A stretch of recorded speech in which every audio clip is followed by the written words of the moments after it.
Yo les postos, c'est Sacha dans cette nouvelle vidéo. Chico Chicas, on est avec un invité aujourd'hui, Romelu Lukaku. Comment ça va frérot? Ça va et toi frérot? Après les propos de tribune là. Ouais, Qu'est-ce qui s'est passé? mais c'est fou, écoute.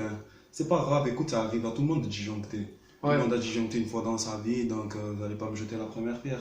Et qu'est-ce que tu penses du communiqué de l'Inter qui dit à Lukaku, ici c'est comme ça, on fait des choses comme ça pour énerver les joueurs, pour les mettre à bout, mais c'est pas du racisme. Bah écoutez, du moment qu'on est noir, c'est jamais du racisme, vous savez. C'est ça. Écoutez, s'il avait s'agi d'une autre race, peut-être que les gens auraient réagi différemment, mais comme c'est un noir, c'est pas grave, hein. Mais bon, c'est pas grave. Ouais, Écoutez, ce qu'il en faut tout cas, dire. je regrette en rien la façon dont je me suis comporté. Après, le Et but, si c'était à refaire, je le referai. Non, Alors- en vérité, je m'appelle Seydou Dia. Et Voilà, c'est Seydou mon Dia, frère, meilleur mon poteau. ami. Meilleur poteau.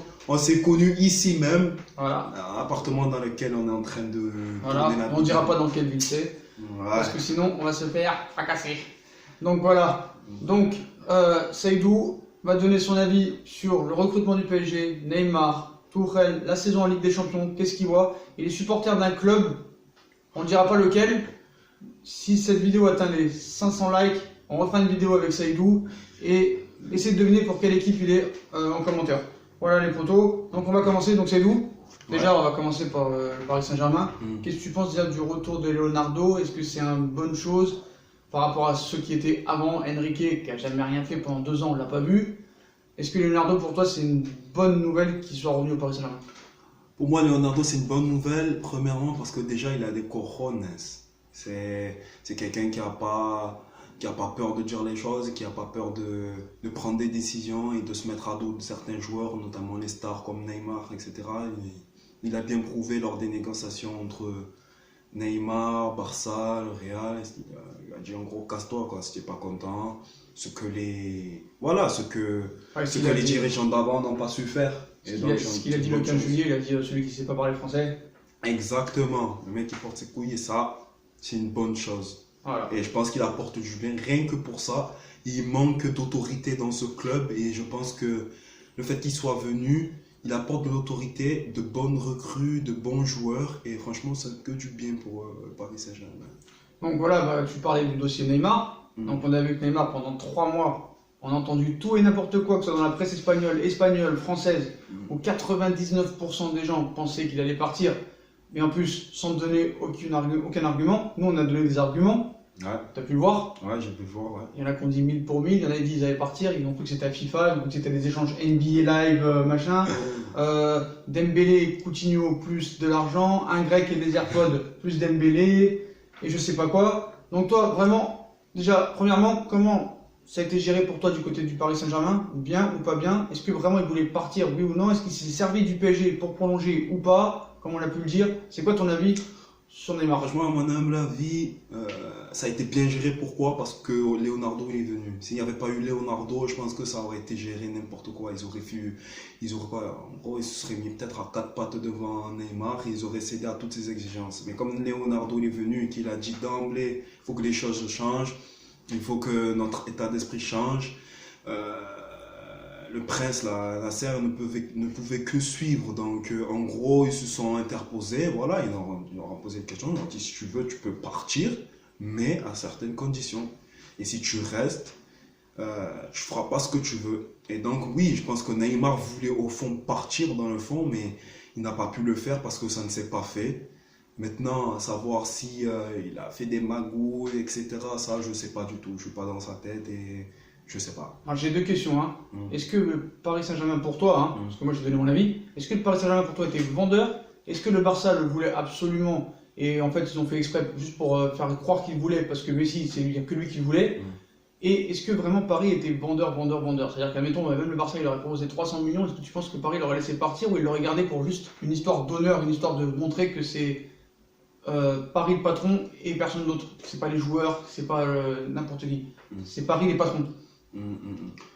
La meilleure façon de montrer que tu es patron, je pense que c'est pas garder un joueur contre sa volonté, c'est de lui dire dégage, c'est tout. Ouais, mais c'est pas n'importe quel joueur. C'est pas n'importe quel joueur, mais même si ça avait été Cristiano, c'est ça être un patron.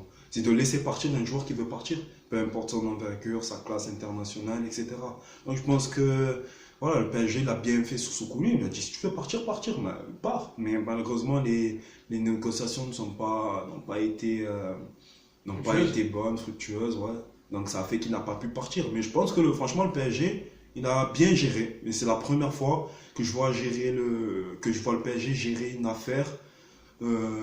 Franchement avec autorité et tout, donc franchement juste pour ça c'est bien, ça se voit que Leonardo il a apporté du changement quoi. Alors par exemple, tu te rappelles d'une interview il y a un mois et demi, dans un déplacement au Brésil de Neymar, hein, comme quoi il a dit que son meilleur souvenir de football était la remontada. Toi si par exemple, ton club, hein, t'es un grand joueur, il te dit ça et par exemple il était dans l'ancien club qu'il a joué, toi pour toi, en tant que supporter, tu le prendrais comment ça?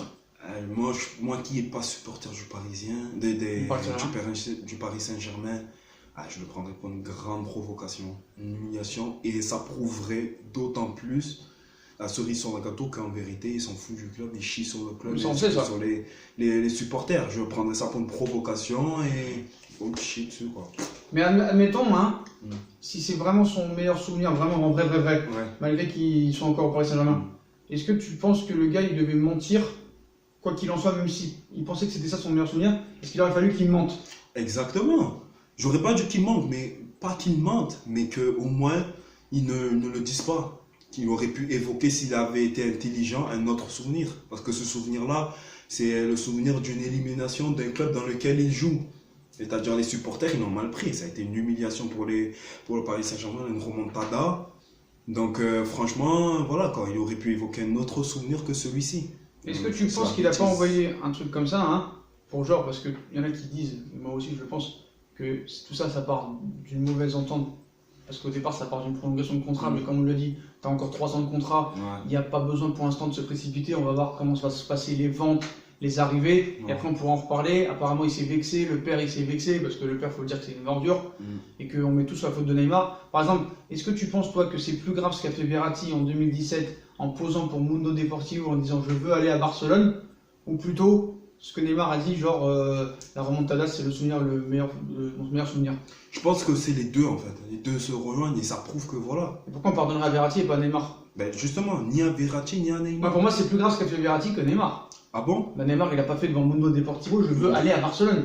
Oui, et Verratti a dit je veux aller à Barcelone. Oui, devant le média catalan. Oui, tu as raison, d'une certaine manière c'est plus grave. Mais d'une certaine manière aussi ça prouve que les deux en vérité, ces deux joueurs, comme beaucoup de joueurs du Paris Saint-Germain, ils s'en foutent du club.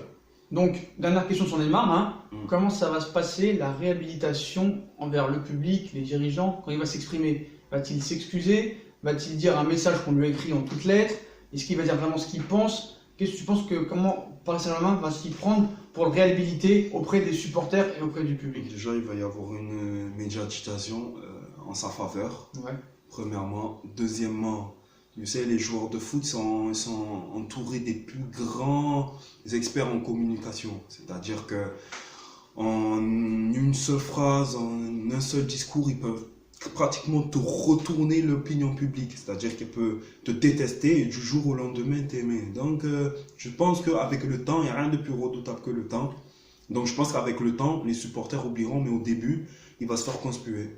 Est-ce que tu penses que c'est vraiment son père et ses agents et tout son entourage, hein, c'est vraiment une mauvaise influence sur lui, ou c'est vraiment lui qui est vraiment un caractère vraiment spécial? Parce qu'on sait qu'il y a eu des problèmes avec Santos, il y a eu des problèmes au Barça, il y a des problèmes au PSG. Est-ce que c'est vraiment son entourage qui est néfaste sur lui, ou c'est vraiment lui, ou un peu des deux? Moi, je dirais peut-être des deux. Après, le problème, c'est qu'on n'est pas là quand ils mènent leur discussion. C'est ce que je veux dire. Je pense que d'abord, on va se focaliser sur lui. Je pense qu'il est assez grand, il a quand même 26 ou 27, je ne sais plus. 27. Il a 27 ans. Je pense qu'il est capable, il est mûr pour prendre une décision. Je pense qu'il voulait vraiment partir lui. Après, peut-être qu'il y ait des personnes qui le conseillent mal, peut-être. Mais à un moment donné, tu as 27 ans, tes décisions, tu les prends seul. Donc je pense que c'est plus de sa faute que la faute de son entourage. Comment tu penses que la saison va se passer? Tu penses qu'il va se reblesser? Tu penses qu'il va encore faire une saison à moitié saison? Franchement, je pense qu'il va faire une mauvaise saison. Vu les histoires qu'il y a eu. Tu penses qu'il va... Il n'a pas envie. Le problème, c'est qu'il n'a pas envie de jouer. Il va traîner pied? Il va traîner pied? Il va pas traîner pied. Il va jouer, mais il ne sera pas forcément à fond comme s'il jouait dans le club dans lequel il voudrait jouer. Il a tout à perdre dans son sens. Il a tout à perdre. Il a tout à perdre. Mais après... Je pense qu'il va jouer. Après, moi, je pense qu'il aime quand même. Il aime beaucoup le football quand même. Je pense qu'il va donner son meilleur quand même. Il va être professionnel, je pense. Voilà, professionnel. Mais est-ce qu'il va. Tu sais, il y a une. Comme le Paris Saint-Germain se faisait éliminer en Ligue des Champions, pourquoi? Parce qu'il n'y avait pas d'âme, dans le sens, il n'y avait pas une âme de guerrier. C'est-à-dire que cette âme de guerrier, tu l'as quand tu aimes ton club. Et le problème, c'est que cette âme de guerrier, il ne l'aura pas en Ligue des Champions. C'est-à-dire qu'il va, quand je te dis qu'il va jouer, mais il n'aura pas l'âme du guerrier. Et pour être en Ligue des Champions, pour gagner la Ligue des Champions, il faut avoir l'âme de guerrier. Ah, ça c'est Neymar, tu vois, tu as été énervé. Voilà, ça c'est Neymar qui appelle, malheureusement, on ne peut pas lui répondre. Écoute Neymar, si tu veux que je te réponde, aboule un peu les sous. Voilà. Hein, on va lui répondre. Un peu l'oseille et je te réponds, promis. Voilà, donc si c'est pour me conspuer, je suis que le Roméo Lukaku. Donc les potos, ouais, d'ailleurs, ça nous a fait mal, hein, en Ligue des Champions. Hein, on s'en rappelle, quand on se fait éliminer par Romelu, on est compliqué. Donc maintenant, on va revenir sur la saison du PSG. Donc on a vu qu'au début, ça partait mal ce mercato, vu que tous les yeux étaient rivés sur Neymar. On a laissé complètement le mercato à côté. Heureusement, dans les 48 dernières heures, Mauro Icardi, un des meilleurs attaquants de Serie A, 166 buts en 299 matchs, avec un caractère de fou, un caractère très très très dur à gérer. Keylor Navas, où on a braqué le Real en refilant Areola et en prenant Navas qui est, à mon sens, meilleur que Courtois. Tant mieux pour nous, pour 13 millions d'euros. Paris, pour une fois, ils sont bénéficiaires. Donc on a réglé le problème des gardiens. Alors attendez, je vais dire à Neymar d'aller se faire foutre. Voilà. Donc c'est nous, qu'est-ce que tu penses? Excusez, c'est juste les aléas du direct. Hein. On fait pas ça pour. Voilà, il a coupé. Neymar, c'est bon. Franchement, arrête de vous appeler. Arrête de m'appeler, Neymar. C'est bon, arrête de m'harceler. Je veux la preuve du chèque et ensuite je te réponds. Donc Mauro Icardi, un des meilleurs attaquants. Keylor Navas, quand même, un des top 10 gardiens des meilleurs du monde. Hein. Dans le top 10, 3 Ligues des Champions. Il y en a qui disent que ça va faire un bouffon de numéro 2. Moi, je pense pas, il y a quand même 8 ans d'écart. Il y a un gars qui a 3 Ligues des Champions, un autre 0. On a réglé le problème des gardiens avec Sergio Rico aussi qui arrive en numéro 2. Marcin Bulka, on s'est débarrassé de Trapp et d'Areola. Dans l'axe, Thiago Silva, Marquinhos, Diallo, Kipembe. On a amené Idrissa Gueye, qui pour moi, là, vraiment, c'est l'une des meilleures recrues. Sénégal, comme toi. Sénégalais comme toi, Idrissa Gueye, excusez-moi. Puis devant Icardi, avec le retour de Mbappé, Cavani, qui vont arriver, qui sont blessés malheureusement. Donc comment tu sens la... C'est pas possible Neymar, il n'en peut plus. Il n'en peut plus. Neymar, Neymar, qu'est-ce que je t'ai dit? Je t'ai dit que si tu veux que je te réponde, on voit les sous. Alors la saison du PSG, comment tu penses qu'elle va se passer? Comment je pense qu'elle va se passer? En Ligue des Champions, franchement, je sais pas, parce que on a senti que à chaque saison, lors de la Ligue des Champions, on a senti que le PSG pouvait passer un cap quand il battait l'équipe à l'aller. On dit ça y est, c'est la bonne année. Il y a de bons joueurs, il y a Neymar, il y a Cavani, il y a Mbappé, franchement, c'est du lourd. Donc on s'est dit que ça allait passer. Franchement, à chaque fois qu'on a eu une bonne intuition, une bonne prémonition, on va dire ça comme ça, eh bien, il s'est avéré qu'ils ont fait du grand n'importe quoi. Donc là, franchement, il y a de bons joueurs, il y a de bonnes recrues.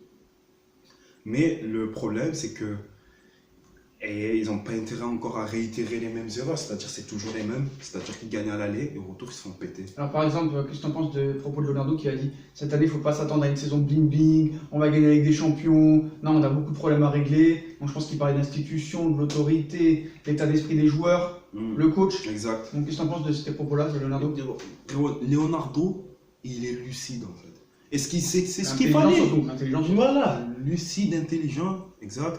Et c'est ce qu'il fallait au PSG. Franchement, je pense qu'il va apporter beaucoup de la même façon qu'il a apporté beaucoup quand il est venu la première fois. Les 2 premières années. Ouais. Voilà, beaucoup. Toi, qu'est-ce que tu penses, ton avis tranché, sur Thomas Tuchel?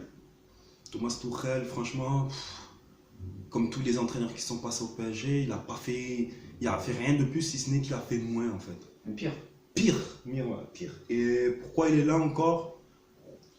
Parce que pour l'instant, les entraîneurs qui sont disponibles ne sont pas disponibles. Voilà, je pense que il est là pour défaut, comme Laurent Blanc a été là par défaut. Alors est-ce que tu penses que vraiment Leonardo c'est le patron, c'est lui qui dirige Tuchel? Est-ce que c'est vraiment Tuchel qui va faire les compositions d'équipe? Ou est-ce que c'est Leonardo qui va lui donner des conseils, il faut jouer comme ça, il faut faire comme ça? Et est-ce que tu penses que si jamais Paris ne passe pas les poules, il vire? Non, je pense pas qu'il aura quand même, Leonardo, la même mise sur la composition d'équipe. Il pourra lui donner quelques conseils. Après, ça reste à... La décision reste à Tuchel et son staff. Ouais, mais ton avis tranché sur Tuchel, qu'est-ce que t'en penses de ce coach? T'en penses quoi? Franchement, honnêtement, moi je suis pas trop le PSG, je suis pour une autre équipe. le Classico, si vous voulez Nice. un indice. Ça peut être le Barça, ça peut être le Real. Hein. Exactement. Il y a Donc- plusieurs Classico. Donc qu'est-ce que tu penses de Tourelle exactement? Tuchel, Toi, entraîneur, mauvais, franchement- nul. Franchement, moyen. T'aimes pas? Moyen. Au vu de ce qu'il a apporté, moi, on regarde les résultats, moyen. Qu'est-ce que tu penses de son obsession de faire des câlins aux joueurs à l'entraînement? Faire des câlins, enfin. Neymar, il fait caca sur ton club, le mec il lui fait un câlin. Mais ça dit l'état d'esprit de l'entraîneur. Il n'a pas de coronesse, il n'a pas de yoku. Je vais pas dire Ça se de fait gros pas, mots. c'est pas normal. C'est être un faible. Et c'est parce qu'il y a eu trop d'entraîneurs faibles au PSG que les joueurs se sont permis de faire ce qu'ils voulaient. Mais franchement, j'espère que ça va changer. Il faut prendre un entraîneur avec. Voilà. Tu vois ce La que je veux hargne. dire? La hargne qui va apporter, il va pas faire de câlin, il va dire tu joues bien, sinon tu te dégages, c'est tout. Donc la poule en Oui, Ligue c'est- des Champions. Vas-y, continue, excuse-moi, je t'ai coupé. Voilà, il faut pas faire dans la psychologie, il D'accord. faut faire dans le réalisme. Faut pas faire dans les états d'âme. Pas des- Donc, ton avis sur, par exemple, l'arrivée d'Icardi, tu l'as dit. Par exemple, toi, qu'est-ce que tu fais? Parce qu'il y en a qui disent non, Cavani c'est le meilleur buteur de l'histoire du Paris Saint-Germain. Quoi qu'il en soit, même s'il n'est pas trop bon en ce moment, même s'il se blesse beaucoup, même sur la fin, il faut le laisser titulaire à la place d'Icardi. Mais j'ai pas l'impression qu'ils savent qui c'est Icardi. Donc, moi, Cavani, pas de problème, état d'esprit super, joueur super. Mais on voit que depuis quelques temps, il est maladroit devant le but, il se blesse beaucoup depuis 2018. Ils sont en train déjà d'inventer une guerre médiatique. Cavani, Ouais, Icardi, c'est médiocre. Neymar, Icardi. Mm. Toi, qu'est-ce que tu fais? Tu joues avec les 4, tu joues avec seulement 3, tu mets Icardi devant avec Neymar, Mbappé sur les côtés, ou tu fais un cap 2-3-1, tu mets Neymar comme il a fait les 6 premiers mois l'année dernière en meneur de jeu au milieu derrière l'attaquant, Neymar, Icardi ou Cavani, Mbappé, Di Maria. Qu'est-ce que tu fais? Tu fais 3 devant, 4 devant? Honnêtement, comme je t'ai dit, un entraîneur ne doit pas avoir d'état d'âme. C'est-à-dire, ok, il peut apprécier des joueurs, il n'y a pas de souci, il peut y avoir un monde relationnel, mais pas d'état d'âme. C'est-à-dire, le meilleur doit être sur le terrain. Mais- Moi, j'adore Cavani. Cavani. Franchement, son état d'esprit, je trouve que c'est le meilleur en termes d'état d'esprit. C'est celui qui mouille le plus le maillot. Rien que pour ça, il faut le féliciter, le mec. Mais comme tu m'as dit, il est maladroit en ce moment. Après, il a est toujours une souvent réputation, blessé. hein. Il a Ouais. toujours une réputation d'être un peu maladroit. Il est un peu maladroit. Maladroit, c'est rien. Mais c'est vrai que quand un joueur se blesse, il en faut un deuxième.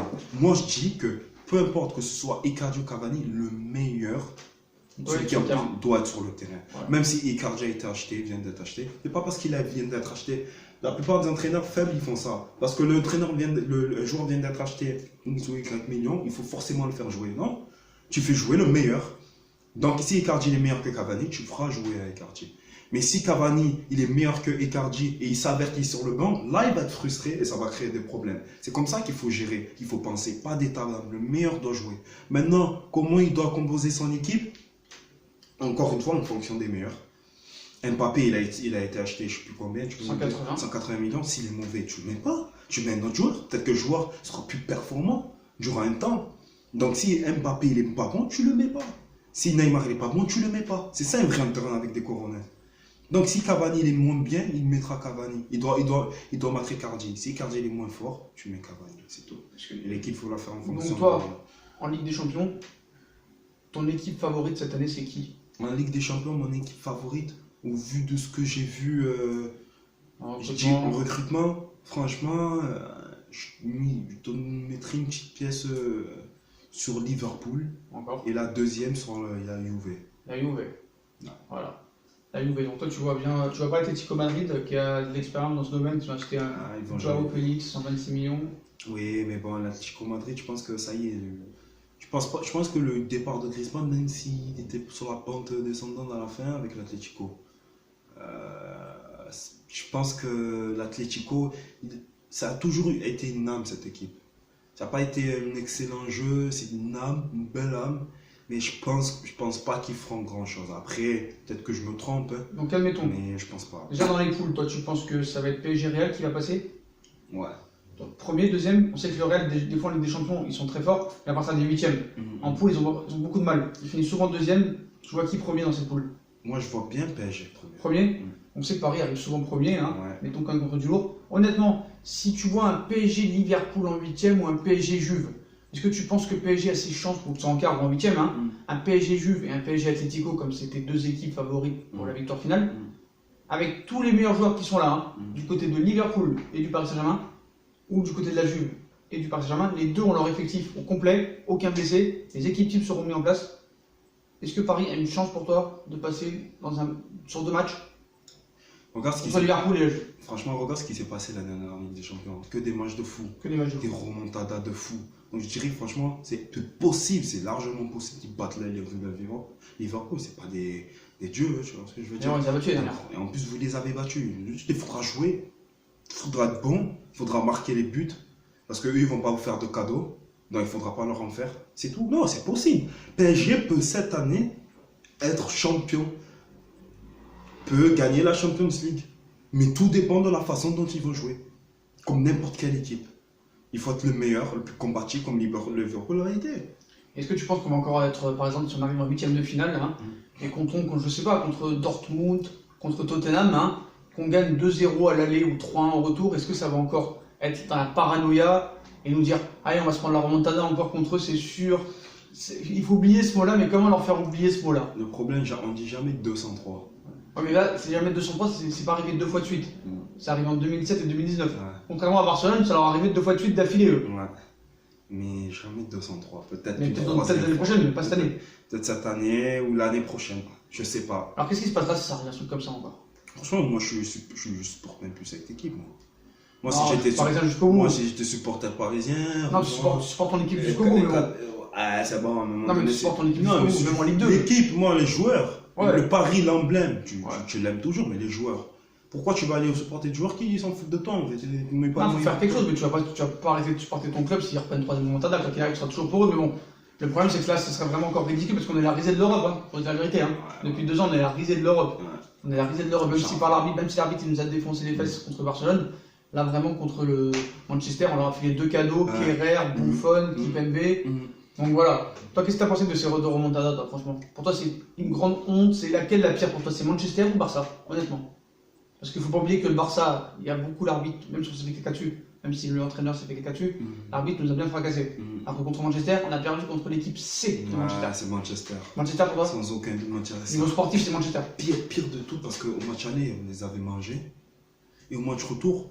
Et le On match les a mangés retour- avec l'équipe type, hein. l'équipe type. Et le match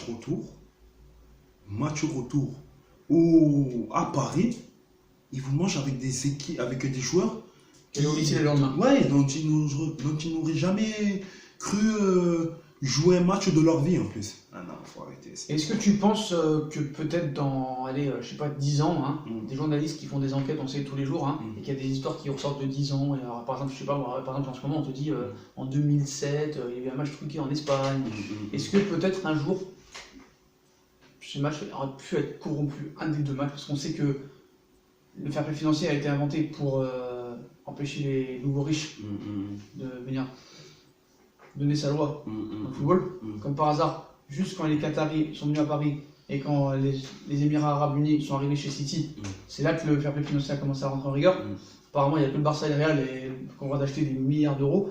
Est-ce que tu penses peut-être qu'un de ces 2 matchs, au moins un des 2, a pu être corrompu parce que ça fait quand même mauvais genre qu'une équipe comme le PSG, il y a 2 ans, mettre 4-0 au Barça, les Barça complets, hein. Neymar, Messi, Suarez, Iniesta, Sergio Busquets, il y avait l'équipe type, on leur a refilé 4 dans la tronche. Ça faisait mauvais genre ou pas? Franchement, non, je pense pas. Parce que pour corrompre un match, L'arbitre, il quand faut même, garantir. L'arbitre peut être. Oui, il n'a pas arbitré de match de champion depuis. Hein. l'arbitre, il peut être corrompu. Mais à un moment donné, les buts, malheureusement, que le PSG a pris, c'était de leur Des fait. cadeaux. Des cadeaux. De Donc, Noël je et peux pas. d'anniversaire, mais non. Mais l'arbitre, même si admettons, tu payes l'arbitre. Bon, l'arbitre, il va siffler des fautes inexistantes, peut-être. À un moment donné, il va pas te mettre 1-0, 2-0, t'attribuer, il peut pas te faire ça. Ouais. Donc, à un moment donné, le fait de corrompre un match, je pense que pour corrompre un match, il faut que les joueurs soient de la partie. Et franchement, pour parce corrompre qu'on- les joueurs, c'est chaud. On peut se demander vu les buts qu'ils prennent. Hein. Vu les buts, non, je pense pas, honnêtement. Buffon qui lâche la balle, l'autre qui tiens, vas-y, je te donne la balle. Ouais, c'est bizarre, franchement, c'est Un bizarre. penalty sifflé alors que la frappe, s'il la contre pas, Oui, elle va dans les nuages. certains joueurs, ils Voilà. peuvent appeler un joueur et lui dire tiens, ce soir Ça, fais c'est déjà vu, bordel, hein. fais bordel, ce soir fais bordel. On l'a vu sur le PSG Belgrade l'année dernière, Exactement, 6-1. ouais. Le propre président de Belgrade dit à ses joueurs de prendre 5 buts d'écart pour gagner son pari. Voilà. Puis la dernière question, hein, Mm. frérot, dans le championnat, est-ce que tu les vois gagner le championnat facilement ou peut-être qu'une équipe comme Lyon ou autre, même Monaco a acheté quand même pour 180 millions d'euros, hein, Mm. est-ce qu'une équipe peut vraiment aller les chercher, les ennuyer ou vraiment ils vont être champions même avec Tourelle avec 15 ou 20 points d'avance? Ah, comme d'habitude, 15-20 points d'avance. Moi, je vois pas qui peut les prendre. D'accord Lyon, d'accord Lille, d'accord je sais pas qui, mais le problème c'est que l'effectif il est trop énorme pour la Ligue 1 déjà. Franchement, tous les joueurs qu'il y a, c'est trop. Le championnat est très faible pour toi? Franchement, il s'est amélioré ces temps-ci. Il y a eu pas mal de joueurs qui sont bon venus. Non, quand je dis amélioré, c'est pas forcément au niveau du jeu, mais forcément au niveau des joueurs. Franchement, il y a 10 ans, est-ce que Neymar, des joueurs de l'envergure de Neymar seraient venus en Ligue 1? C'est dans ce sens-là où je dis que franchement, la Ligue 1, ça a évolué, donc il y a de plus en plus de joueurs qui viennent. Donc quand il y a plus en plus de grands joueurs qui viennent dans Ouais, certaines on équipes, s'ennuie quand même quand tu vois ce week-end des matchs Ah, comme plus Tottenham, de- Arsenal, Juve Naples, Cap Buzz à 3, Real Madrid, c'est pas le Villarreal. même niveau. Tu vois Marseille-Saint-Etienne dimanche, t'as envie de te flinguer. À part Strasbourg, Monaco, il n'y a eu que ce match-là. Même Paris-Metz, j'avais envie de me flinguer. Mais ce PSG, je me suis ennuyé. Juve Naples, je me suis régalé 4-3. C'est vrai. Real Madrid, Villarreal, je me suis régalé. Tottenham, Arsenal, ça allait de tous les côtés, dans tous les sens. La Ligue 1, franchement, sur les 10 matchs, à part Strasbourg-Monaco, on s'ennuie. On s'ennuie. Non, C'est nul. franchement, il commence à y avoir de grosses rivalités là. Franchement, il y a Paris contre Lyon, il y a Lille forcément il y a Saint-Étienne, Marseille, tu as Lyon, Marseille aussi. Je crois que c'est l'une des plus grosses rivalités. Je me demande si c'est plus encore, Lyon-Marseille, c'est ouais, pas maintenant, plus ouais. chaud Lyon-Marseille que Paris. C'est fini Paris-Marseille, maintenant c'est Lyon-Marseille et c'est PSG-Barça maintenant. hein. Voilà, exactement. Voilà. Exactement. Donc il y a des rivalités, mais c'est vrai qu'au niveau du jeu, c'est une catastrophe, mais bon. Bah voilà les potos, hein, on va arrêter sur cette bonne phrase de Seydou. Donc si vous devinez pour qui Seydou et pour quel club, donc bombardez les likes, hein. À 500 likes on refera une vidéo avec Seydou. Essayez de deviner en commentaire pour quelle équipe il est, on refera la vidéo et il vous donnera sa réponse. Donc voilà, et dites-moi en commentaire ce que vous pensez de ses avis sur Icardi, Neymar, la saison du PSG en Ligue des Champions, Tourelle. Voilà, dites votre avis en commentaire, constructif et Voilà. argumenté si possible. hein. Pas d'insultes, hein. Voilà. Pas d'insultes. Ah, hein. si tu leur dis ça, c'est qu'ils vont faire des insultes. Hein. Pas d'insultes. C'est Non, sûr. mais moi je vous le dis, pas d'insultes. hein. Attention, il va venir ça.